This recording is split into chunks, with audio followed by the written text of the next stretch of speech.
USA EV sales get a Trump bump in Q4 2024. America proved again in 2024 that cars are part of the country's social fabric. Despite the extreme polarization around electric vehicles in a historic election year, American car buyers were resilient in 2024, analysts say. Early sales estimates for 2024 are in, and it's clear that EVs and hybrids played a role in keeping the U.S. auto market robust. Welcome back to Critical Materials, your daily roundup of news and events shaping the world of battery-powered cars. As expected, the new year begins with a flood of EV news. Things are rarely slow on this front these days. Also on today's list, Chinese export curbs on EV technology, and the threat of tariffs looming large over next week's Consumer Electronics Show CES 2025. Ending the Biden administration's $7,500 tax credit on EVs was a key campaigning topic for President-elect Donald Trump. Analysts say this fear pushed EV buyers to take advantage of the credits and incentives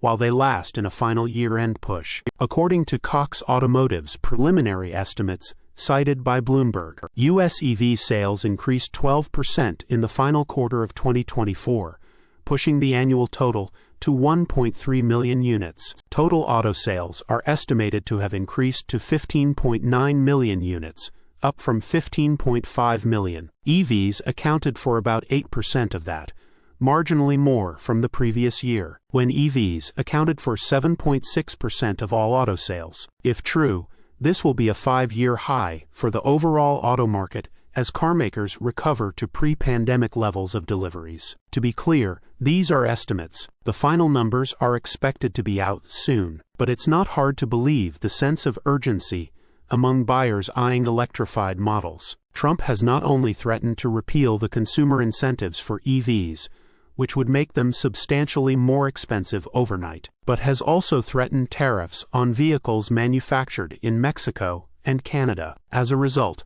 Hyundai and Kia have already announced record fourth quarter and full-year sales numbers, driven by hybrids and fully electric models. The Kia EV9 and the Hyundai Ioniq 5 particularly did well. General Motors reported selling over 114,000 EVs in the U.S. in 2024, including a whopping 42,000 in the fourth quarter alone. Ford had a record year too. Tesla also reported record fourth quarter sales on Thursday. However, it witnessed its first annual decline in over a decade. Despite the threats about tariffs on vehicles made in Canada and Mexico, and the likely repeal of the consumer incentives for EVs, Cox Automotive expects the auto industry to expand in 2025 by 3% rather than contract. As I said before, cars are part of the social fabric in the U.S., and EVs seem on track to find their way in regardless of policy shifts. Source: reposted and summarized from @insideevs.